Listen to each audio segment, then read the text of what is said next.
Hey guys, welcome back to One Man Op Fishing. I'm Mike, your host. Today I want to talk to you a little bit about how to fish, lakes and ponds in your area that might be off limits to fishing. Maybe they have signs up. Maybe it's in a community where they don't really want you fishing. They don't necessarily have any signs, but it's discouraged by the security guards or the people who live there. We've all experienced that where we're out fishing someplace and we get asked to leave. And if that happens, just do what they ask. There's no point in getting in a ruckus over it, unless you have permission. Okay, I'm going to cover some of the tips for that. Okay, right now I'm looking at Google Earth. I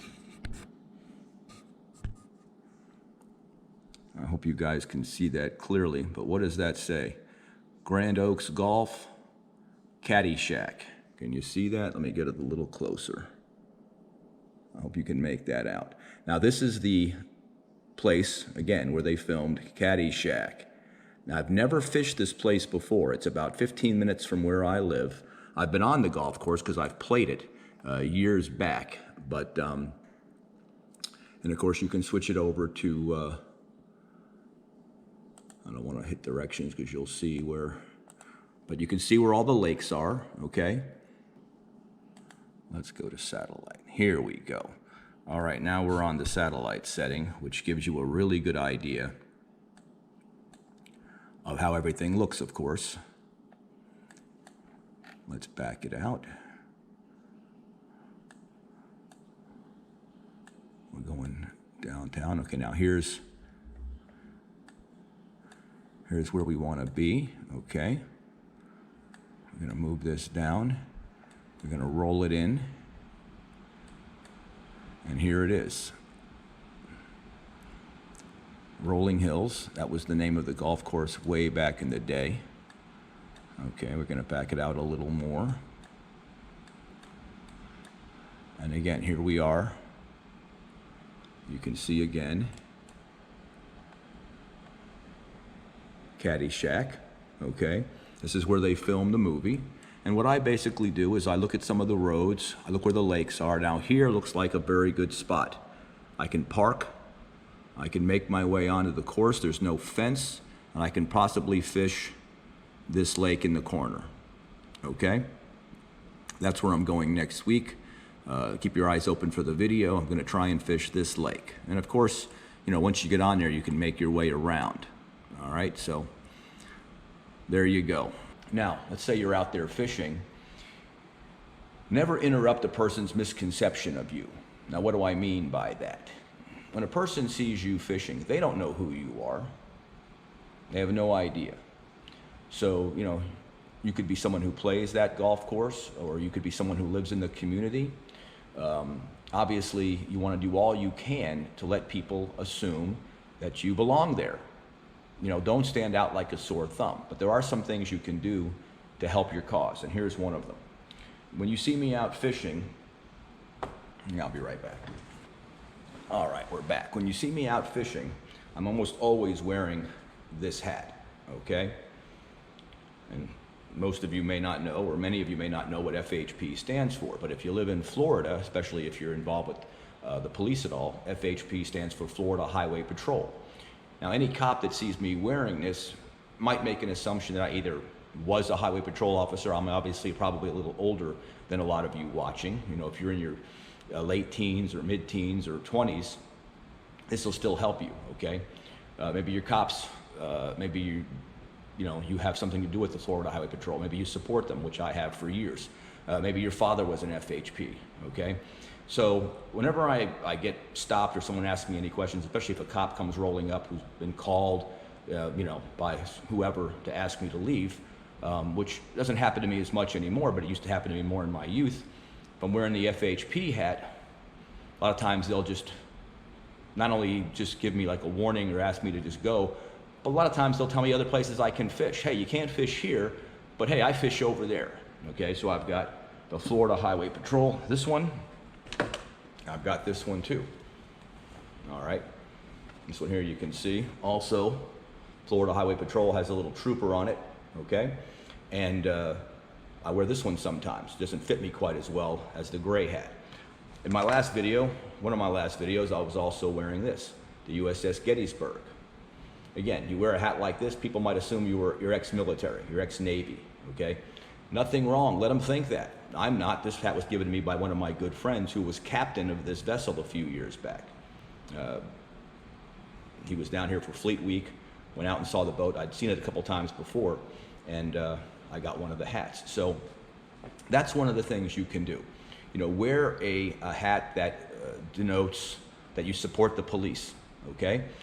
Which you should, especially if you're going to be fishing in these areas. Again, even if a guard comes along and asks you, hey, you can't fish here, if he sees the hat, he's either going to assume you have something to do with that organization, or he might ask you about it. And then you can just tell him whatever. No, I just support them. You know, I'm a big supporter of the cops or the highway patrol or whoever it might be. This is going to help you. Because even if the guard is all worked up, sometimes, you know, you see these videos where guys are fishing spots and along comes Mr. Security Guard and, you know, they're really upset. You're the 10th guy they've kicked out of their fishing because it's a great place to fish. And all you want to do is fish. You're not there to cause any trouble. You just want to fish. You're a fisherman. You're an angler. Nothing wrong with that. So if they see the hat, a lot of times that will dissuade them from giving you too much of a hard time, or it might even put them at ease. And again, don't get into a shouting match with these guys. There's no point in it. Just be polite and go. Okay, now I'm going to take you outside and show you some of the things I do not to get spotted when I'm fishing. Okay? And this is something that anybody can do depending on where you fish. Okay guys, welcome back. We're outside. I tell you, it's been raining like a mad dog the last couple of days because of that tropical storms that blew through. So the water's up, and this is my first try with a selfie stick. I'm really not from that generation, but I'm getting better with it.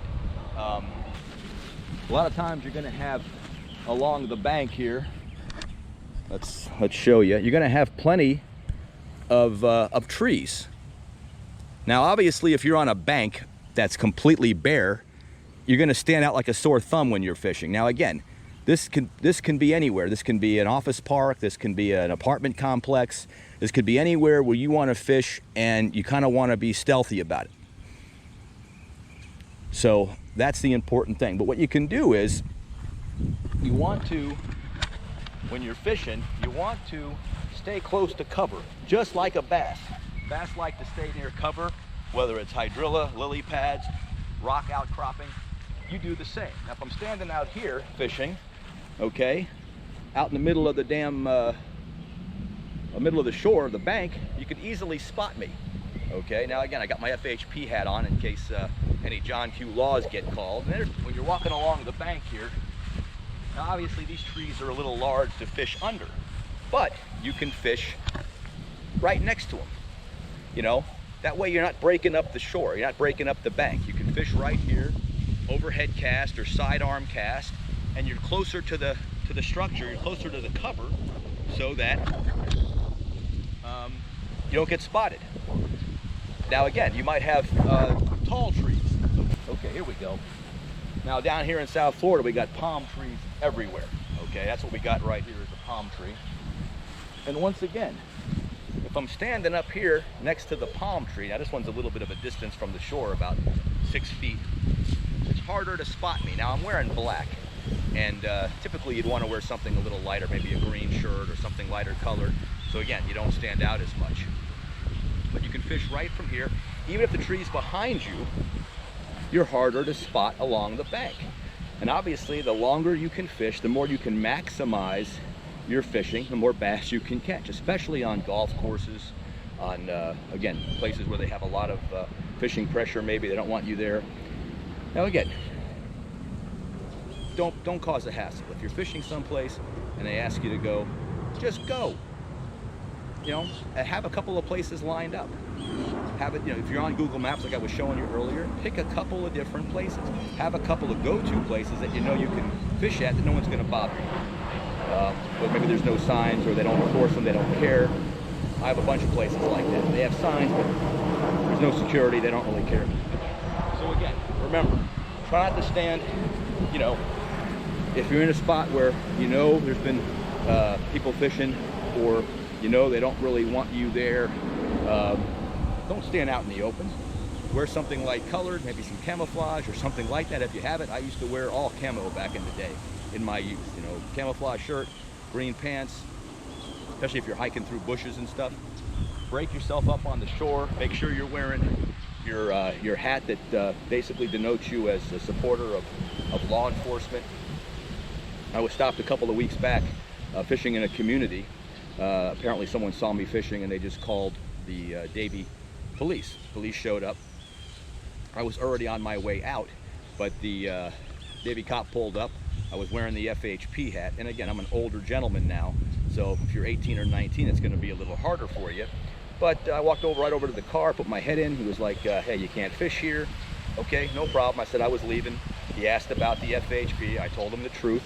And then he said, well, listen, you can fish across the street, not a problem. He pointed me to another community where they didn't care if I fished. There you go. They can be very helpful. All right, guys, I'm going to see you back inside for a quick wrap up. Cue the music.